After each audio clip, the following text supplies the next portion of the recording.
अध्याय 5 तूफान और तूफान के बाद लोन द्वीप समूह पर उतरने के लगभग 3 सप्ताह बाद भोर का राही नैरो हेवन के बंदरगाह से पूरब की यात्रा पर चल निकला। अलविदाएं कही गईं। जब कैस्पियन ने लोन द्वीप समूह की प्रजा को अपना आखिरी भाषण दिया और उससे विदा ली तो लोगों की आंखों में आंसू आ गए और उन्होंने कैस्पियन की जय जयकार की। लेकिन जैसे जैसे जामुनी रंग की पाल फड़फड़ाता जहाज किनारे से दूर होता गया और कैस्पियन के बिगुल की आवाज पानी पर मद्धम होती गई, हर कोई धीरे धीरे चुप हो गया। फिर जहाज को सही हवा मिली। पाल हवा से भर उठी। भोर के राही को सामने से आती पहली बड़ी लहर मिली और वह फिर जिंदा हो उठा। ड्रेनियन ने सबसे ऊपर के कैबिन में पहले पहरेदारी संभाली। जहाज ने आवरा के दक्षिण से पूर्व की ओर मुंह किया और बढ़ चला। अगले कुछ दिन काफी मजेदार थे। हर सुबह लूसी जागती तो उसके कैबिन की छत पर धूप में रोशन पानी की छायाएं नाच रही होती। फिर वह उन सभी खूबसूरत चीजों को देखती जो उसने लोन द्वीप समूह में से ली थीं। समुद्री जूते, बरसातियां, लबादे और स्वेटर और स्कार्फ, और खुद को सबसे भाग्यशाली लड़की समझती।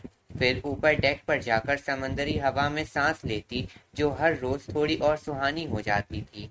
उसके बाद वे सभी सुबह का नाश्ता करते और भूख ऐसी जबरदस्त लगती जैसे सिर्फ समंदर पर लग सकती है।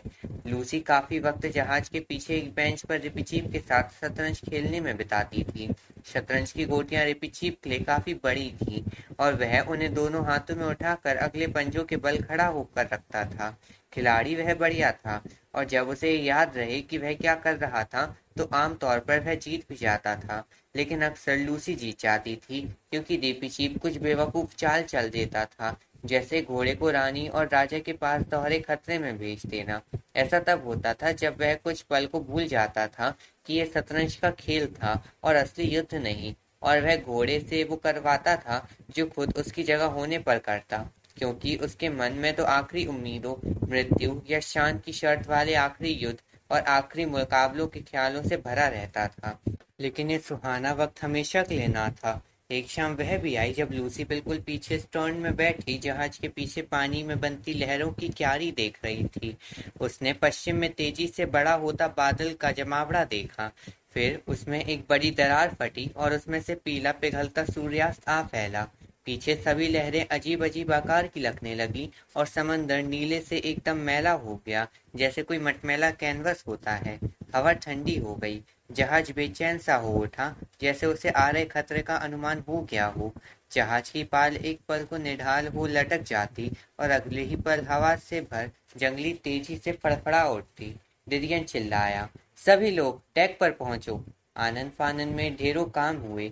नीचे जाने वाले दरवाजे बंद कर बाहर से दबा दिए गए। रसोई में आग बुझा दी गई और कुछ खलासी पाल को समेटकर बांधने को मस्तूल पर जा चढ़े, पर उनके ऐसा करने से पहले ही तूफान ने हमला बोल दिया। फिर स्लेटी पानी की विशाल पहाड़ी आ बनी, मस्तूल से भी कहीं ऊंची। वह उनकी ओर बढ़कर फटी तो यूं लगा कि मौत सामने थी। फिर लगा कि जहाज तेजी से चक्री खा गया। पानी का विशाल झरना डेक पर आ गिरा।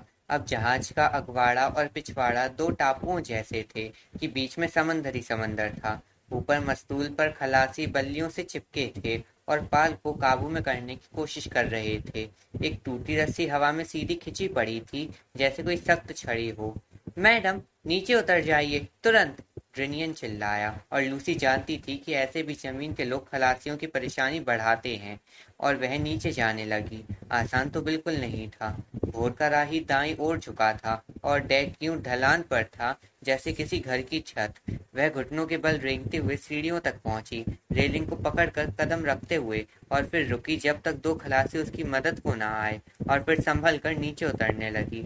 शुक्र था कि उसने रेलिंग को पहले ही कसकर पकड़ रखा था, क्योंकि जब वह सबसे नीचे की कड़ी पर थी तो एक और लहर गरजती हुई डेक पर आ गिरी और लूसी को कंधों तक भिगो गई। वह पहले ही बारिश से भीगी हुई थी, लेकिन ये लहर तो बेहद ठंडी थी। फिर उसने कैबिन के लिए दौड़ लगाई और वे सभी रोंगटे खड़े कर देने वाले नजारे दरवाजे के पार बंद कर दिए गए। लेकिन बाहर गूंज रही चरमराहटों, घिसटने, टूटने, गरजने व टकराने की आवाज तो नीचे और भी ऊंची और बौखला देने वाली लग रही थी। पूरे अगले दिन और पूरी अगली रात यही लगातार होता रहा। जहाज को सही दिशा में रखने के लिए हर वक्त टिलर पर 3 लोग चाहिए थे। अंदर आ रहे पानी को बाहर डालने के लिए भी पंप पर लगातार खलासी चाहिए थे। किसी को भी आराम का मौका ना था। ना कुछ पकाया जा सकता था, ना कुछ सुखाया जा सकता था। एक आदमी को तो समंदर बहा ले गया। सूरज उन दिनों कभी ना दिखा। जब ये वक्त बीत गया तो यूस्टोस ने अपनी डायरी में ये लिखा, 3 सितंबर। मुद्दों में ये वक्त आया है कि जब मैं लिख पा रहा हूँ। 13 दिन और 13 रातें हम इस तूफान में पगलाए और पटके जाते रहे। मुझे इसलिए ठीक ठाक मालूम है क्योंकि इस सब पागलपन में मैं भी ध्यान से गिनती रख रहा था, जबकि बाकी सब कहते हैं कि वो 12 दिन का तूफान था। मैं बहुत तड़पा हूँ। एक से एक बड़ी लहरें, उनमें कभी हम ऊपर कभी नीचे, घंटे पर घंटे, सारे वक्त अंदर तक गीले कपड़े, और इतनी कोशिश तक नहीं कि कोई ढंग का खाना ही बना दे। कहने की जरूरत नहीं कि ना तो संदेश भेजने का कोई रेडियो है, ना रॉकेट, तो किसी को सिग्नल भेजने का तो सवाल ही नहीं उठता। इससे वही साबित होता है जो मैं इन्हें सारे वक्त से बताता रहता हूँ कि ऐसे सड़े गले टब में ऐसी मुश्किल यात्रा पर निकलना निरा पागलपन है। यदि कोई ढंग के लोगों के साथ हो तब भी ये बेहद नागवार है, लेकिन इंसान के भेष में राक्षसों के साथ, कैस्पियन और एडमंड मेरे साथ वहशियों जैसा बर्ताव करते हैं। जिस रात हमारा मस्तूल टूट गया और जिसकी वजह से अब बस छोटा सा टूट बचा है, मुझसे जबरदस्ती डेक पर गुलामों की तरह काम करवाया गया, जबकि मेरी तबीयत बिल्कुल ही ठीक नहीं थी। लूसी ने भी आग में घी डाला कि रिपीचीप तक मदद करने पर आमदा है। सिर्फ उसका कद ही इतना छोटा है कि वो नहीं कर सकता। मैं हैरान हूँ कि उसे ये तक दिखाई नहीं देता कि वह पित्ती चूहा तो जो कुछ करता है सिर्फ दिखावे के लिए करता है। लूसी छोटी है, पर फिर भी उसे इतनी अकल तो होनी ही चाहिए। अब आज ये बकवास जहाज सीधा चल रहा है, सूरज निकला है, और हम सब ये बहस कर रहे हैं कि क्या करें। हमारे पास 16 दिन का खाना है, चाहे वह बिल्कुल कचरा है। सारी मुर्गियां लहरों में बह गईं, ना ही बहती तो भी तूफान में तो वे अंडे ना देती। असली मुसीबत पीने के पानी की है। 2 लकड़ी के ड्रमों में जाने कैसे सुराख हो गया, और अब वे खाली हैं। फिर से वही नार्निया की अक्लमंदी। अब सभी के हिस्से बटा हुआ कम पानी आएगा, पूरे दिन में 2 गिलास। यूं तो जहाज पर काफी रम और वाइन है, लेकिन सबको मालूम है कि उससे प्यास बढ़ेगी, घटेगी नहीं। सबसे समझदारी की बात यही होगी कि हम तुरंत पश्चिम की ओर मुड़े और लोन द्वीप वापस चले। लेकिन यहाँ तक पहुँचने में 18 दिन लगे थे, वह भी तब जब पीछे की तूफानी हवाएं राक्षसों की तरह धक्का दे रही थी। अब चाहे पूर्व से आती हवाएं भी चलें तो भी वापस पहुँचने में ज्यादा ही वक्त लगेगा, और फिलहाल तो पूर्वी हवाओं का नामो निशान तक नहीं। वास्तव में कोई भी हवा नहीं चल रही, और जहाँ तक पतवार चलाकर जाने का सवाल है उसमें बहुत वक्त लगेगा। और कैस्पियन कहता है कि खलासी 2 गिलास पानी पर पूरा दिन चप्पू नहीं चला सकते। मुझे तो यकीन है कि वह गलत बोल रहा है। मैंने उसे समझाने की कोशिश की कि पसीने से शरीर ठंडा हो जाता है, तो ऐसा काम करते वक्त उन्हें कम पानी की जरूरत पड़ेगी। उसने मेरी बात पर कोई ध्यान नहीं दिया, और वह हमेशा ऐसा ही करता है जब उसे मेरी बात का जवाब नहीं आता।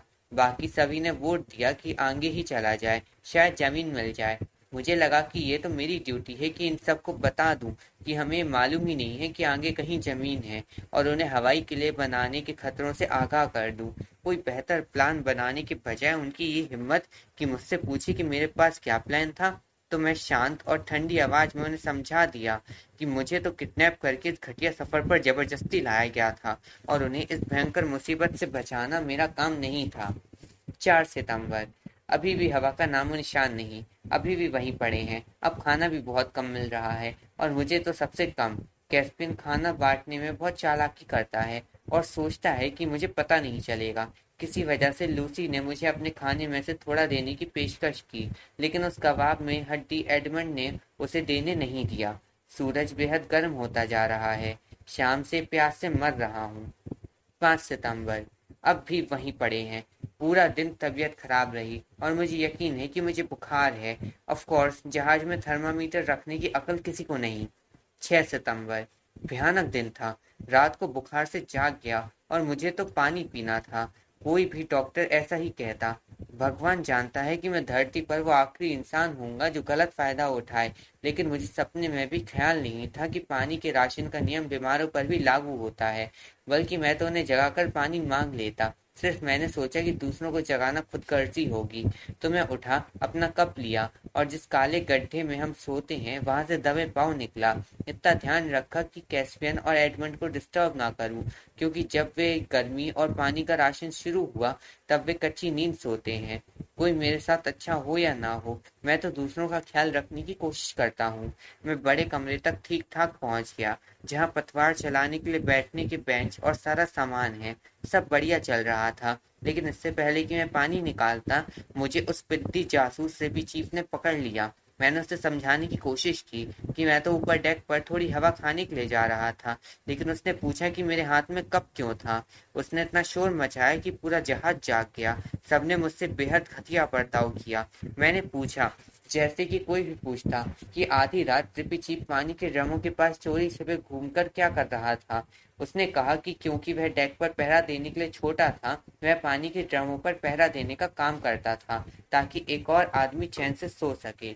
और अब सबसे घटिया जाति की बात, उन सब ने उसका विश्वास किया। क्या इससे ज्यादा हद हो सकती है?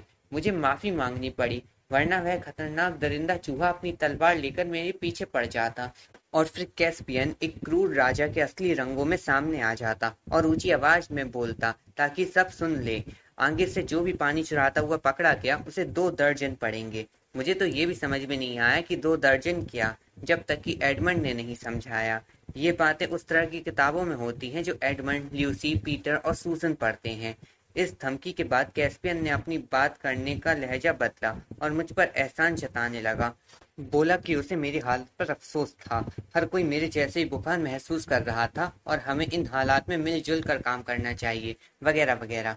घिनौना, घमंडी, घटिया, ऊपर से कितना सयाना। आज पूरा दिन मैं बिस्तर पर पड़ा रहा। 7 सितंबर। आज थोड़ी सी हवा चली है, पर वह भी पश्चिम से।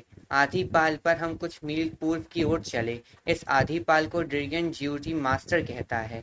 इसका मतलब ये जहाज का बैलेंस बनाने के लिए जो दोनों ओर लट्ठे लटकाता है, उसे आड़ा खड़ा करके उससे पाल बांधकर असली मस्तूल के ठूठ से बांध देना। अभी भी प्यास से मर रहा हूँ। 8 सितंबर। अभी भी पूर्व की ओर ही जा रहे हैं। अब तो मैं पूरा पूरा दिन बिस्तर में रहता हूँ और लूसी के अलावा किसी से नहीं मिलता, जब तक कि वे 2 राक्षस सोने नहीं आते। लूसी मुझे अपने पानी में से थोड़ा पानी देती है। वह कहती है कि लड़कियों को लड़कों जितनी प्यास नहीं लगती। मैंने अक्सर ऐसा सोचा था, लेकिन समंदर पर यह बात ज्यादातर लोगों को मालूम होनी चाहिए, मेरी भलाई के लिए। 9 सितंबर। जमीन दिखाई दे रही है, साउथ ईस्ट में बहुत दूर, बहुत ऊंचा पहाड़। 10 सितंबर। पहाड़ अब ज्यादा बड़ा और ज्यादा साफ दिखाई दे रहा है, लेकिन अभी भी बहुत दूर है। पता नहीं कितने दिन बाद समंदर के पक्षी फिर दिखाई दे रहे हैं। 11 सितंबर। मछलियां पकड़ी और रात में खाने में खाई। ये एक पहाड़ी टापू है। इसकी एक खाड़ी के 3 फादम पानी में शाम को 7 बजे लंगर डाला गया। वह गधा कैस्पियन हमें किनारे नहीं जाने दे रहा था, क्योंकि अंधेरा होने वाला था और उसे जंगली लोगों और जानवरों का डर था। आज सभी को ज्यादा पानी मिला। इस टापू पर जो कुछ हुआ उसका सबसे ज्यादा असर यूस्टोस पर होना था, क्योंकि 11 सितंबर के बाद वह काफी वक्त तक डायरी लिखना भूल गया। जब सुबह हुई तो आसमान में नीचे तक बादल घिरे थे और बहुत गर्मी थी।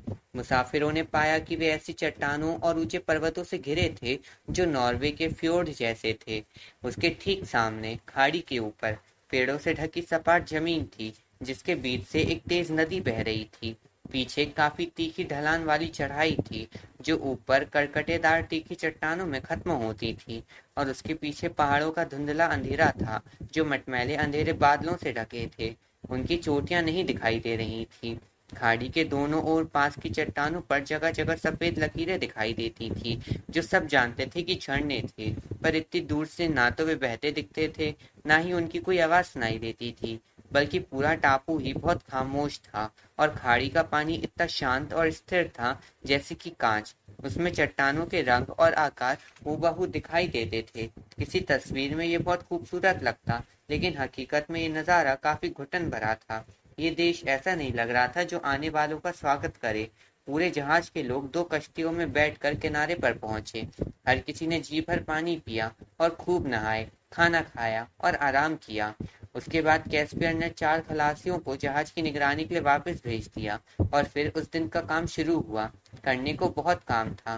पानी के ड्रमों को किनारे लाकर टूटे हुए ड्रमों की मरम्मत करनी थी और उन सभी को भरना था।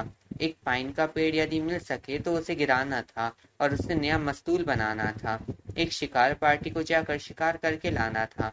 कपड़े धोने थे और जहाज पर जो भी टूट फूट हुई थी वह सब रिपेयर करना था, क्योंकि दूर से देखने पर समझ आता था कि भोर का राही अब वह शानदार बांका जहाज नहीं रहा था जो नैरो हेवन से चला था।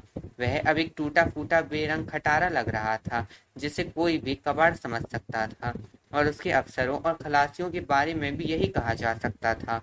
पतले पीले जर्द रंग, बिना सोई लाल हो रही आंखें और कपड़ों के नाम पर चिथड़े। यूस्टोस एक पेड़ के नीचे लेटा ये सभी काम सुन रहा था और उसका दिल डूबने लगा। क्या आराम का मौका नहीं मिलेगा? ऐसा लग रहा था कि इस जमीन पर उसका पहला दिन उतना ही मशक्कत भरा होने वाला था जितना कि समंदर में जहाज पर। फिर उसे एक बढ़िया आइडिया आया। उसे कोई नहीं देख रहा था। वे सब तो अपने जहाज के बारे में ऐसे बातें कर रहे थे जैसे कि वह घटिया टब उन्हें वाकई पसंद था। वह चुपचाप क्यों न खिसक ले, टापू के अंदर जाकर कुछ सैर कर ले, पहाड़ों में कोई ठंडी और हवादार जगह ढूंढ ले, लंबी तान कर सोए और शाम होने से पहले वापस ही ना आए। तब तक यहाँ का सारा काम भी खत्म हो जाएगा। उसे लगा कि इस आराम से उसे खूब फायदा होगा, लेकिन उसे एक ख्याल रखना था कि जहाज और खाड़ी उसे हमेशा ही दिखाई देते रहें ताकि वापस आने में कोई मुश्किल ना हो। इस देश में पीछे छूट जाना उसे मंजूर ना था। उसने फौरन अपने प्लान पर काम किया। वह अपनी जगह से चुपचाप उठा और पेड़ों के बीच जाने लगा, ये ख्याल रखते हुए कि वह आराम से टहलते हुए जाए ताकि यदि कोई उसे देखे तो समझे कि वह सिर्फ इधर उधर चल रहा है। उसे हैरानी हुई कि बातों की आवाज कितनी जल्दी उसके पीछे छूट गई। जंगल चुप, गर्म और गहरा हरा होता गया। चलते चलते वह जल्द ही जंगल से बाहर पहुंच गया। सामने जमीन तीखी ढलान में ऊपर जा रही थी। घास सूखी और चिकनी थी, लेकिन वह पैरों के साथ साथ हाथों का भी इस्तेमाल करने से चढ़ सकता था। और चाहे कि वह काफी हाँफ रहा था और बार बार अपना माथा पोंछता रहा, उसने चढ़ना जारी रखा।